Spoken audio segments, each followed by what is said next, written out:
Welcome to another Age of Empires forecasted game. We have in the color red playing as the Ottomans, it's Sas. And in the color blue playing as the Byzantines, it's Beastie. Welcome everybody to another Age of Empires 4 game. If you are enjoying these videos, make sure to give a like and subscribe if you haven't already. I have plenty of videos coming every single day from top players like these two gentlemen. We got the Byzantines and the Ottomans. Honestly, I'm personally excited to watch how this match goes, because it's a match I haven't seen very often, and I don't remember I've seen before. So it's really interesting. The Byzantines, a civilization that we have been discovering little by little, and I think we haven't really figured out how to play them properly. They look really strong in the late game, but the problem is how to survive the early game. The Ottomans, of course, a civilization that was getting quite a fair bit of complaints before the new expansion. It's like, oh, you need to nerf the Ottomans, and I don't know if you remember those times where you got like the Ottoman Fast Imperial, the Strat, the go to Castle Age, go to, they can go mass feudal, and a civilization that was hidden in the dark after the expansion went out, and people forget how strong this civilization is. It's really strong. First things first, they got military schools, which means they can always put pressure on you, even if they stop producing units. I mean, with real resources, they can still produce automatically for free from the military schools. So that's one thing. Another thing is that in Imperial Age they're pretty good. So in Feudal Age they're also very good. They have free mangonels. It's just a very strong civilization. By the way, I was watching a video. As another part of those story times. I was watching a video. I don't know if it's viral in the whole world, but at least it was viral in Latin America, and it was a guy from Uruguay which survived a plane crash and survived in the Andes, in the snow mountains near Chile and Argentina for 72 days, and he was telling the story about how he had to eat his own friends and how they survived, and they were all very young people, and it was a very touching story. It was a very touching story, and it really makes you think about, like, if you're going through a tough time, think about it twice. Like, this guy was 70 days in the snow, had to eat people, had to, they had there's a lot of lessons in that story. It's a beautiful story. I'm sure you can look it up on the internet. It's like how I survived 72 days on the Andes or something like that. But anyway, it's a really touching story, and it makes you think, like, is it really hard what I'm going through compared to what these people went through? And it really shows you how humans really survive and really adapt. And it's like they really figured things out by themselves, and they really made it. So, and they were just normal people. They were no like scientists or classic Iron Man, super smart, managed to get out of the cave building an iron suit. It's not. It's your average Joe, just like you and me, being the hero of the story, and they all be useful to survive. And it's wonderful story. I got really hooked. It was like a almost 30-minute video. I didn't expect to see it all, but it was really good. What players are in the Feudal Age? I was going to say Imperial Age. 2-minute address, the landmark that allows you to have food here forever. You're gonna eat berries forever, and you're not gonna complain about it. Second Cistern already going for BC. Sorry, not second cistern, it's the first one. It's just connecting it somewhere. Oh, let me take a look at this. Suspicion. Yeah, he's not putting the second cistern yet, but he will soon. He will. So he opened up with a Grand Winery, a landmark that allows you to get this olive oil from the bushes. And interesting enough, he didn't go for the Hippodrome, which is usually the go-to landmark when it comes to the Byzantines. Not really a go-to, but a lot of people, let's just say it's the prefer, because it's like, okay, you have a stable, you have some horsemen with a trump ability, you can snipe some villagers here and there. Looks like you can get good value out of this. The Grand Winery, it's basically an investment for the future, you know? It's like, I'm gonna need olive oil, and I'm gonna need it soon. At 6 minute mark, he can already start building the first mercenary. What's it? A mercenary building? Let me take a look at this. Yeah, mercenary house. There you go. Second military school going up for the Ottomans. No blacksmith yet. If you don't know about it, blacksmith actually boosts the production speed of nearby military production buildings for the Ottoman player. They don't get access to the blacksmith upgrade, which I forgot the name already. It's the upgrade that allows you to speed up military production. They just get it passively if they put a blacksmith around those military schools or military production buildings. There you go. Mercenary house. Let's see which contract he will go for. So it's gonna be the Seal Rogue mercenary contract, javelin throwers, camel raiders, and grenadiers. Basically, javelin throwers are really good, really good to have. Camel raiders, also grenadiers, debatable, but in the short run, it's gonna work just fine.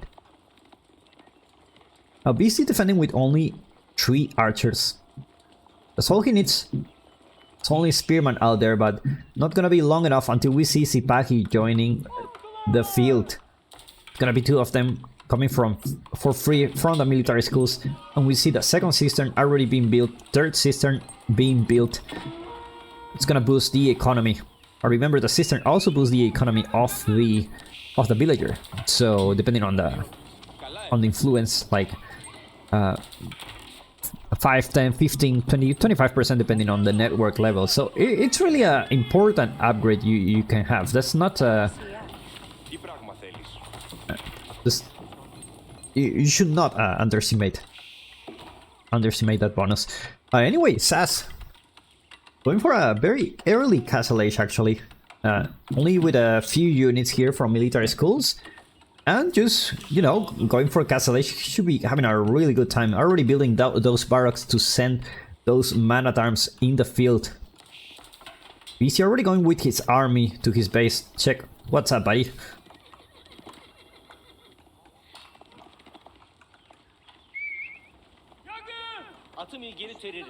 Looks like he will just retreat from the gold. Which is a good thing, you know.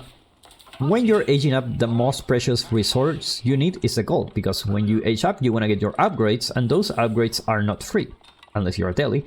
But you want to get the gold ready just as soon as you age up, you get all those nice upgrades. Looks like he's just gonna get +1 range armor, and of course, he's gonna spam the man-at-arms. I'm gonna see it soon here. Military school's gonna get attacked here, but that's not enough force to take down a military school. Castle Age already there, and a couple of man-at-arms already joining the field. 17 seconds to get a man-at-arm. Just not bad at all. Now remember, at this point he produced every 30% faster. Sipahi will try to raid here on BST space, but they won't be able to do anything.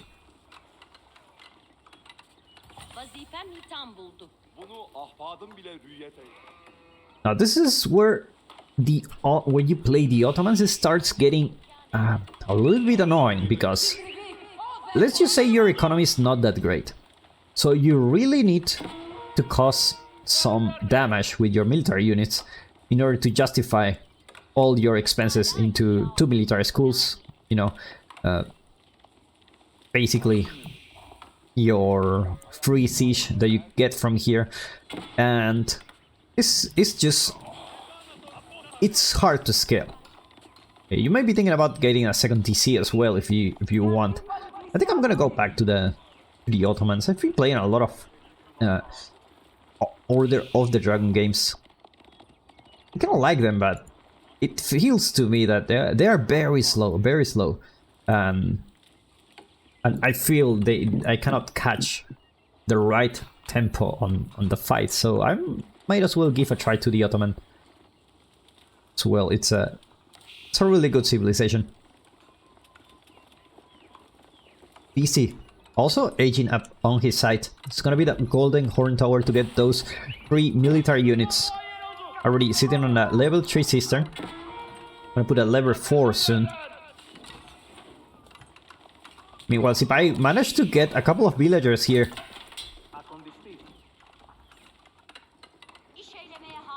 Now the military mass for SAS is starting to build up. A couple of towers here, just to make sure your opponent doesn't throw you off the gold. Couple of Sipagi. We'll try to raid here. Same time. House. In attack. Do they have the upgrades? Yeah, yes, they do. Increased line of sight. Oh, these houses are actually outposts. We see a house here? No, it's just the units. H-up going off for Beastie. Elite, Veteran, Limitan A. We just see economy upgrades going off for SAS. Not having any upgrade just yet. Now we see the Sipagi trying to cause some annoyance here. Not really like a career-ending move, but it's like... Still, you know, if you manage to disrupt your enemy's economy in some way, somehow, it's... Just take the chance. And the villagers will get thrown off the deer patch here. The deer patch? Is that right? Say deer, okay. And they're also gonna run from the gold. Magon already here. No sprinkles for Beastie yet.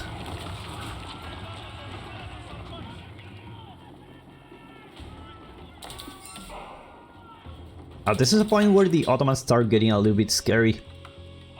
We're having only two military schools.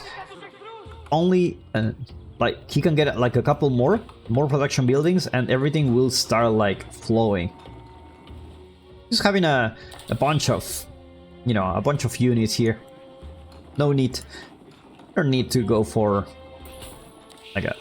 The problem with going castle is that your economy is really bad. It's because you spend all those resources to age up. You don't even have wheelbarrow, so you cannot afford the production of a lot of units if you go like this. You just have quality units, right? You have man-at-arms, which technically they're not that high quality anymore just because your enemy has crossbows. Gonna see a switch on Sipagi here. Gonna be guarding the relic that monk is not gonna be able to get it.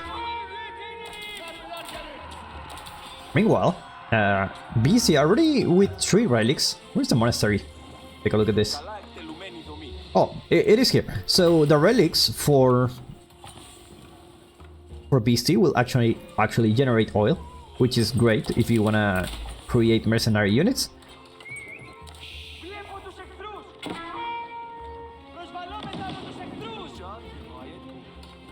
Looks like SAS will just guard this gold.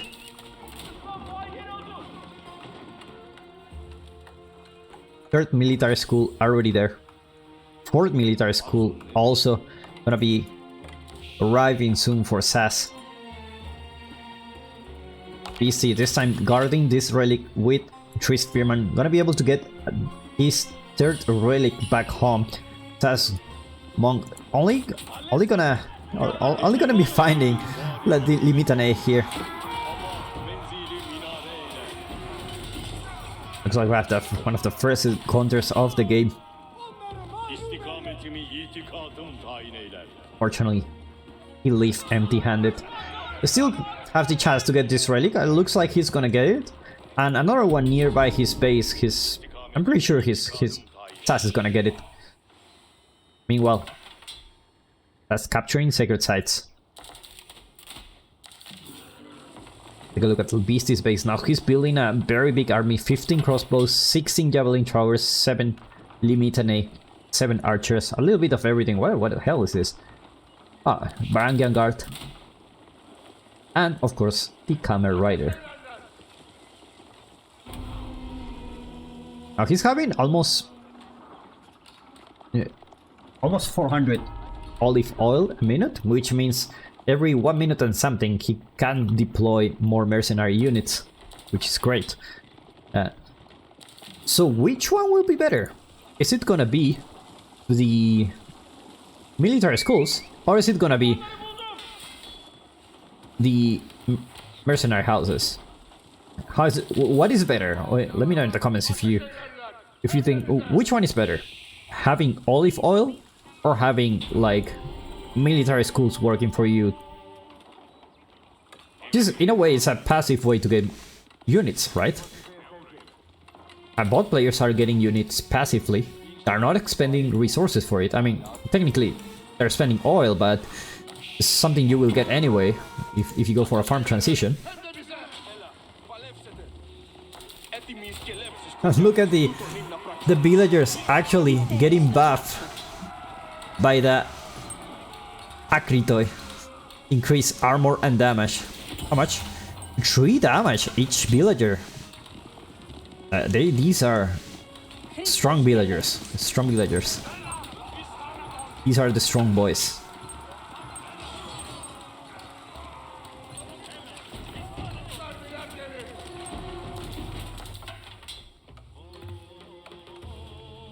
Looks like SAS will get a second relic back home. I'm starting to get his production.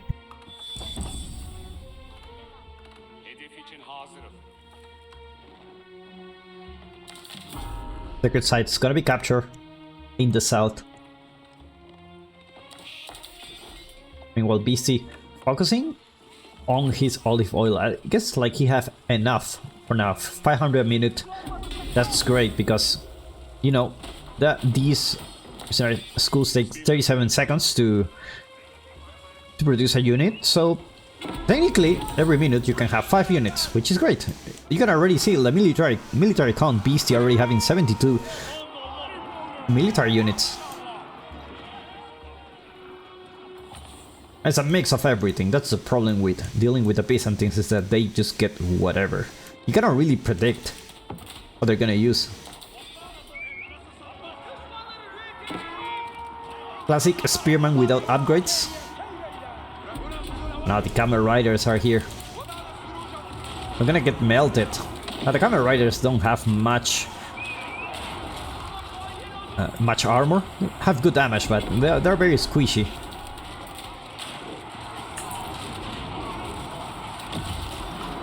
Looks like the numbers look pretty even for bot players. The problem is PC has a lot of crossbows, so looks like the front line is gonna get destroyed for now. Never mind, more units coming here. Another Magonel also coming soon. More military upgrades for the Ottoman. And that's a lot of crossbows. Outposts, no Magonel in placement yet. Could work great against this type of units.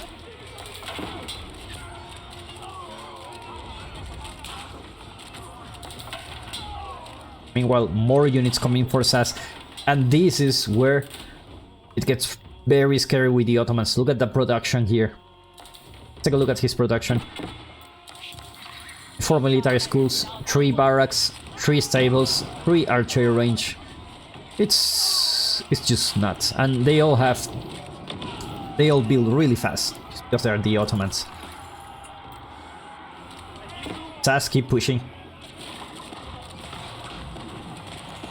Wagner shot didn't manage to get any hit Magonel in placement, going for Beastie here. And the Janissaries join the field. The problem is the archers will melt the Janissaries. Needs to deal with them fast.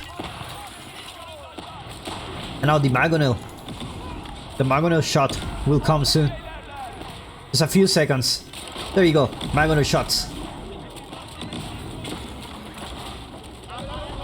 And now he will have to retreat. Those outposts are really scary for when you have a lot of infantry like this. Sacred Site victory approaching. Look at this house. What is this? Puts a house. I'm gonna take a screenshot of this.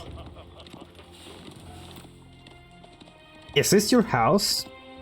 No. Here the neighbor has really interesting house nearby our village. That's when you live in the border.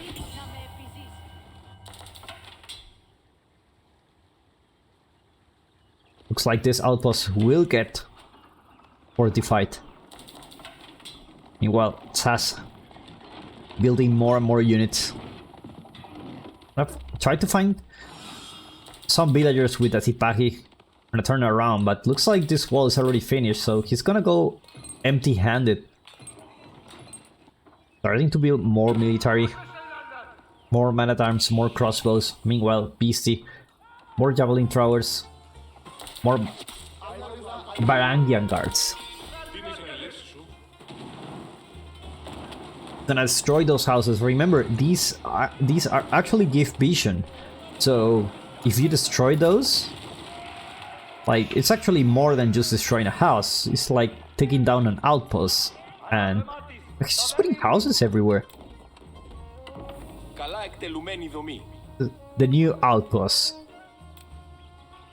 And look at this house, it's still here. He really doesn't care. He has entire vision of what's going on here. What a sneaky boy. What a sneaky boy. Looks like this outpost got fortified, but looks like it's just gonna be able to take it down. Grease axles also going for the Ottomans. Important upgrade considering you have 3 siege scouts in the in the wrong place at the wrong time. Alsace going for a keep here. But looks like Beastie will be able to defend this. I don't think this keep will go up. Units looking solid for Sas. Gonna take down those villagers.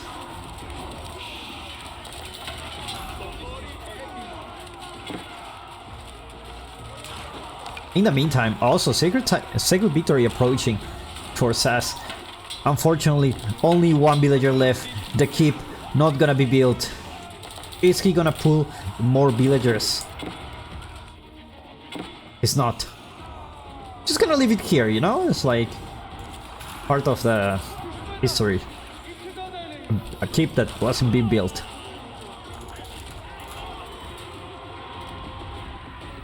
And now the Ottomans keep pushing into Beastie's base. Now if there is something you need to know, Beastie is one of the best players at defending. He pulls all the villagers to get that keep up. There's not enough units to prevent that keep from going up here. All the units are focusing in here. Meanwhile, this keep hasn't been finished, pulls out more villagers to finish the keep. He knows how important this is.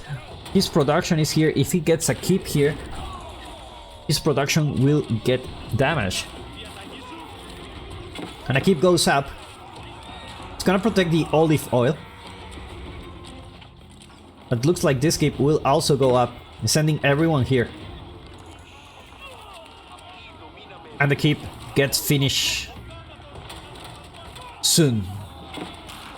Oh my god, that was really close. That was really close. Can you imagine a great bombard here in your base? I don't know if we're gonna have it, but I would love to see an Imperial Ottoman play. BC already having the trebuchet.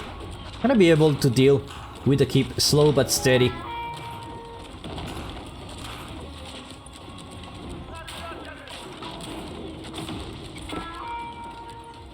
Economic numbers and military numbers not very high for both players at this point in the game. SAS lost 22 villagers. Sorry, 17 villagers. And BST lost 22. And actually another keep from the right side of the map, so this will prevent any kind of raiding. At least from here. Bushes, unfortunately, will get exposed. Springles trying to get a shot at those trebuchet, but they cannot. The keep is there, dealing a lot of damage. He's already putting the... He did put the... forgot the name. The Vizier point to make sure the infantry can go into the siege, increasing their attack speed. Guys, someone needs to get inside this Magonel.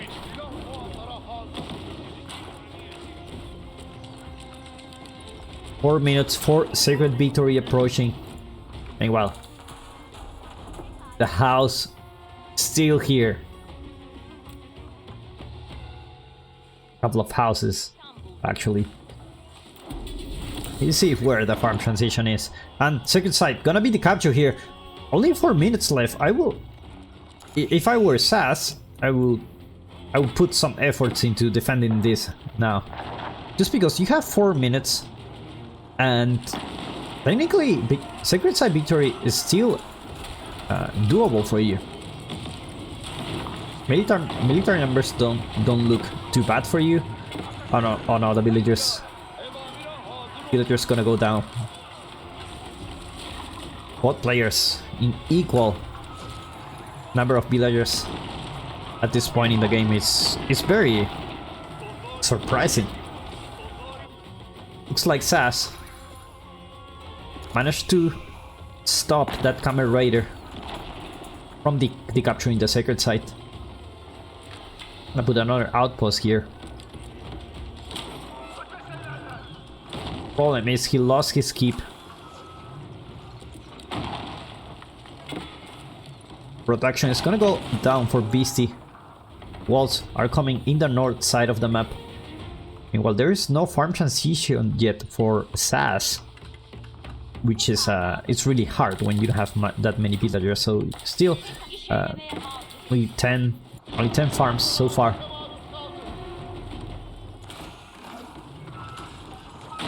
Production getting destroyed by the trebuchet.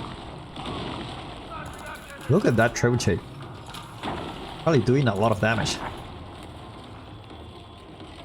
At this point, you can just put the trebuchet to just attack a random point, and if you may get some kills, some free kills.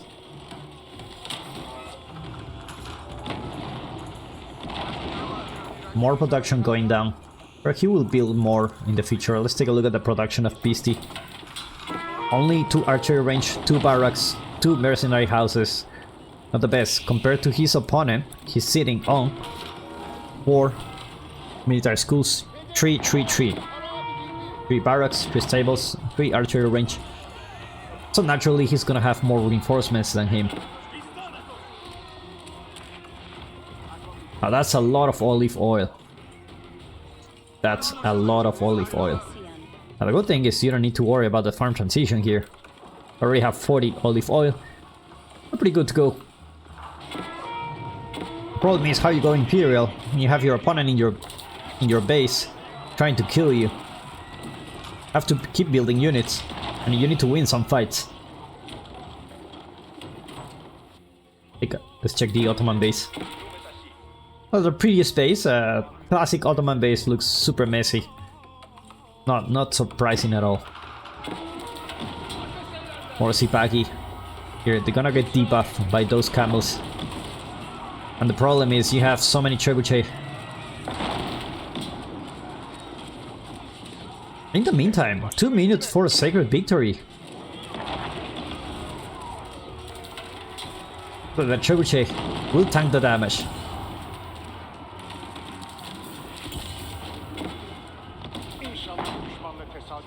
Outpost goes up. 2 sacred sites being the capture. Only 2 minutes left. Where do you send your units? He's sending villagers. He's gonna sacrifice his villagers. What about this one? Is there someone coming here? I don't think he's gonna make it. He already gave up on this one. And with that, the condition for sacred victory, it's gone for SAS.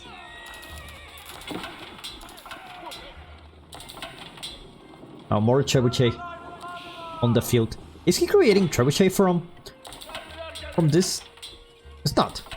He also have a siege workshop somewhere. There you go. Not in the influence of the blacksmith, unfortunately. And he will just push little by little, I guess. That's from the looks of this is gonna be the choke point. That's gonna retreat here. It's a problem of having this house giving Beast his vision about where he was. Do not underestimate the power of the houses. Oh my god, that's a lot of... Look at that attack speed.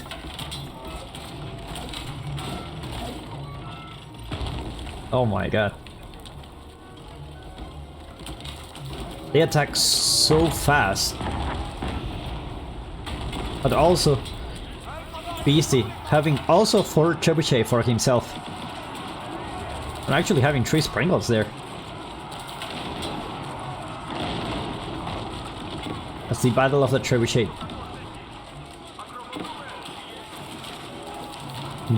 Numbers not looking good for Beastie.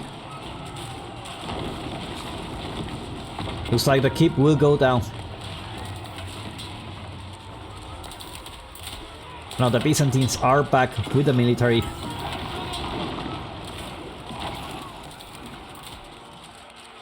Like, Beastie managed to clean this one. But the problem is, how do you push with a trebuchet when you don't have an army?